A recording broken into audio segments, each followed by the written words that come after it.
नमस्कार दोस्तों, एक बार फिर से आप सभी का स्वागत है हमारे यूट्यूब चैनल BMS लेक्चर में। जहां आज हम मॉडर्न टॉपिक्स को दे जहां अब तक हम अपने मॉडर्न टॉपिक्स को देख रहे थे, आज उसी कड़ी में एक और नए टॉपिक एडिमा के बारे में देखेंगे। आज एडिमा मतलब देखो ऐसे मतलब पहले मैं सोच रहा हूँ कि आपको एक होलसम आइडिया दे दूँ व्हाट इज़ एडिमा। एडिमा एक ऐसा ना एब नॉर्मल और मतलब जो नेचुरली नहीं हुआ है। आप मतलब अगर आपने नहीं सोचा, आप पैर अपने नीचे डाले हुए थोड़ी देर उस जगह में, उस एरिया में, अब ब्लड इतना ज़्यादा है या फिर जो भी फ्लूड है वो इतना ज़्यादा इकट्ठा हो जाए कि अब सूजन आ जाए, है ना। वो और एब नॉर्मल हो, मतलब नॉर्मल नहीं हो किसी भी तरीके से, तो उसे एडिमा कहते हैं। ठीक है। अब हमको पता है किसी जैसा हमारी बॉडी में जो फ्लूड का एक्सचेंज है वो प्रेशर ग्रेडियंट्स की वजह से होता है। सेम सेम चीज़ यहाँ वर्क करती है। तो इसी के साथ हम देखते हैं अपना ये टॉपिक एडिमा। तो ये क्या है? तो एडिमा को डिफाइन, जो एडिमा है उसको डिफाइन किया गया है एब नॉर्मल। ये देखो दो चीज़ें कुछ ज़रूरी है इसमें, एब normal and excessive accumulation of fluid in interstitial tissue space. ठीक है। अब जैसे इसमें ये जो इंटरस्टिशियल टिश्यू स्पेस है ये भी बहुत ज़रूरी है। अब मान के चलो जैसे कि ये जो कैपिलरी जा रही है, मान चलते इसे हम कैपिलरी, ये कैपिलरी है यहाँ। ठीक है। यहाँ बहुत सारे सेल्स हैं। ठीक। या अब सेल को मिला के टिश्यू बन के दोनों साइड की ऐसी कहानी है। ठीक।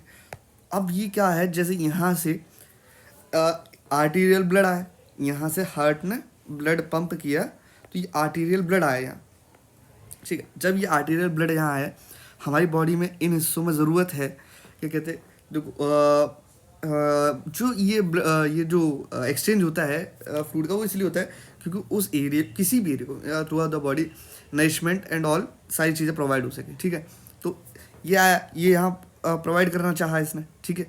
लेकिन क्या होता है कि अब यहाँ हमने देखा एब नॉर्मल, किसी कारण से, किसी भी कारण से, वो देखेंगे हम आगे चलकर, ये निकलता तो है और इतना ज़्यादा निकल जाता है कि अब एक्यूमुलेशन इतना ज़्यादा हो जाता है कि जितना नॉर्मल जो साइज या फिर नॉर्मल जो स्टेज था ना बॉडी का, वो बढ़कर और उभार आ जाता है, स्वेलिंग आ जाती है, कभी कभी ज़्यादा हो जाता है।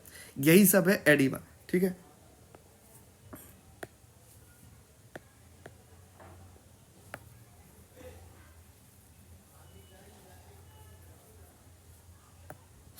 इसी को अब आगे थोड़ा सा देखते हैं हम लोग, आगे क्या है इसमें। अब आगे इसमें बताया कि जो fluid collection in different body cavities are variously designated as hydrothorax, hydropericardium और एसाइटिस। देखो इसमें बताया कि जैसे अलग अलग जगह के हिसाब से हमारी बॉडी में, अलग अलग जगह के हिसाब से जो क्या कहते हैं फ्लूइड एक्यूमुलेशन होता है, उसको अलग अलग नाम से जानते हैं। जैसे हाइड्रोथोरेक्स है, हाइड्रोपेरिकार्डियम है और एसाइटिस है। ठीक है। तो यही सब इसमें बताया हुआ है। फिर इसके बाद बताया एनएसआर का। तो ये जो है ना एनएसआर का मतलब है severe and generalized edema throughout the whole body. ठीक है।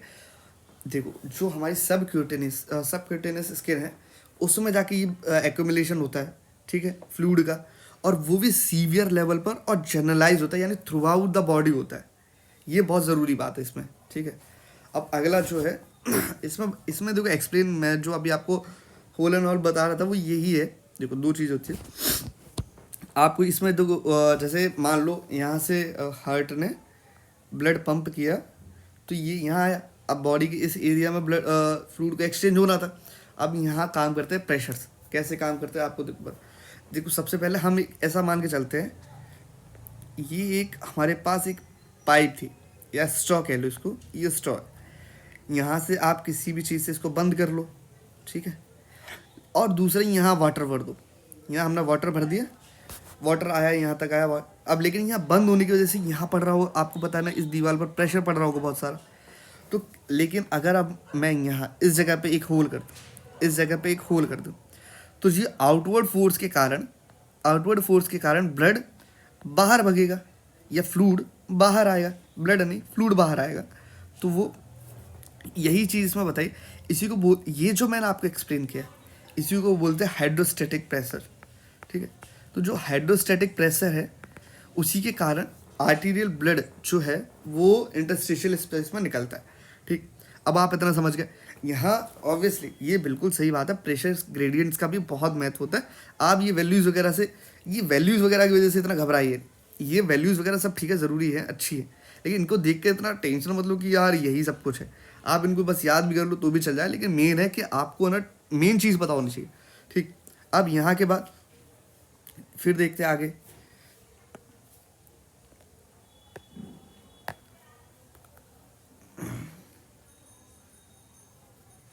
हाइड्रोस्टेटिक, हाइड्रोस्टेटिक के बाद अपन इसमें आगे हम देखते हैं ब्लड कैपिलरी।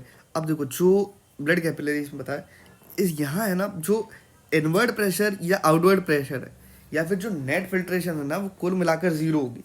मतलब जितना बाहर की ओर प्रेशर लग रहा उतना ही अंदर की ओर प्रेशर लग रहा, इसलिए नेट फिल्ट्रेशन ज़ीरो हो चुकी है, तो इसको यहीं छोड़ दो। अब बारी आती है हमारी, बारी आती है वेनस एंड की। ठीक, अब देखो ऐसा है कि हमारे ब्लड में बहुत सारी चीज़ होती है। जैसे अब मैंने आपको जैसे अभी बताया कि जो हमारी कैपिलरी इसमें छोटे छोटे छेद हैं जहाँ से ये मूवमेंट हो रहा है। ठीक है, ये जो मूवमेंट हो रहा है यहाँ से हो रहा है। ठीक, लेकिन कुछ ऐसे अपने हमारे ब्लड में कुछ ऐसे भी मॉलिक्यूल्स होते हैं जो लार्जर इन साइज होते हैं, which can not be pass out through these holes.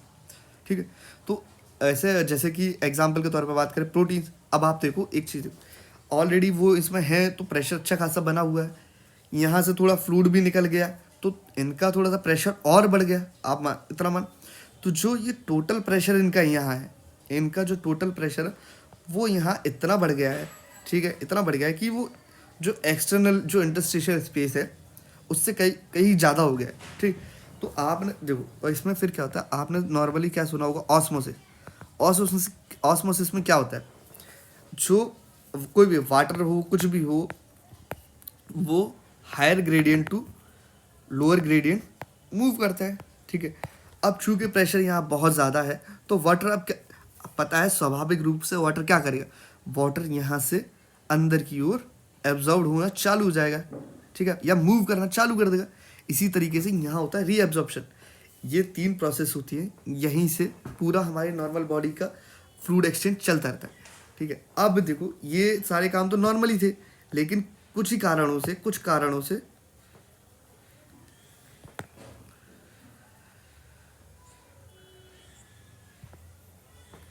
ठीक है, और देखो फिर आगे हम देखते हैं इसको थोड़ा सा। ये सारी बातें जो मैंने आपको बताई वो बस एक देखो किताब को सजाने और आगे आपको थोड़ा सा ठीक है लिखने के हिसाब से दिखी गई। आप इन सबको एक बार देख लो, कोई इतनी बड़ी चीज़ भी नहीं है। ठीक है, अगला देखते हैं, इसी में थोड़ा आगे देखते हैं। दो यही कुल मिला के वही बात थी कि आउटवर्ड ड्राइविंग फोर्स वगैरह ये सारी बातें हैं। ठीक है, वही बता हुआ, ये वेनस एंड की बात हुई।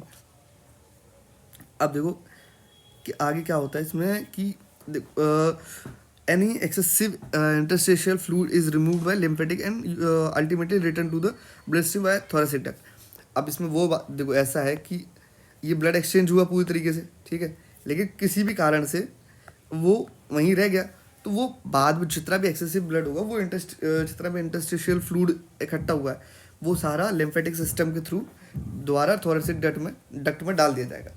मतलब कुल मिला के क्या, जितना भी एक्सेसिव फ्लूइड था वो पहुंच जाएगा जहाँ उसको पहुंच रहा है, यानी थोरेसिक डक्ट में। ठीक है, so normally there is no edema, normally कोई एडिमा नहीं होता है, because at the arterial end fluid comes out of the capillary but return back to the capillary at the venous end। ठीक है, जो फ्लूइड बाहर आया है वो फ्लूइड अंदर आ जाता है कैपिलरी वेनस एंड्स पे।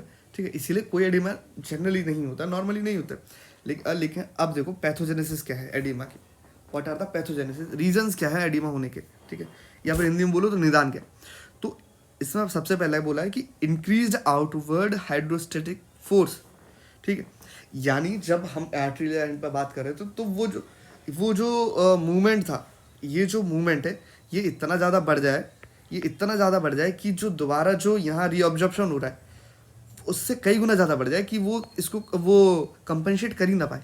यानी अगर यहाँ कोई चीज़ 10 ग्राम या 2 भी जो भी है फॉर यूनिट 10 आ रही है लेकिन वापस 2 ही जा रही है, तो ऑब्वियसली क्या हो रहा है, 8 का तो यहाँ एक्यूमुलेशन हो रहा है ना, वही चीज़ यहाँ बताई हुई है।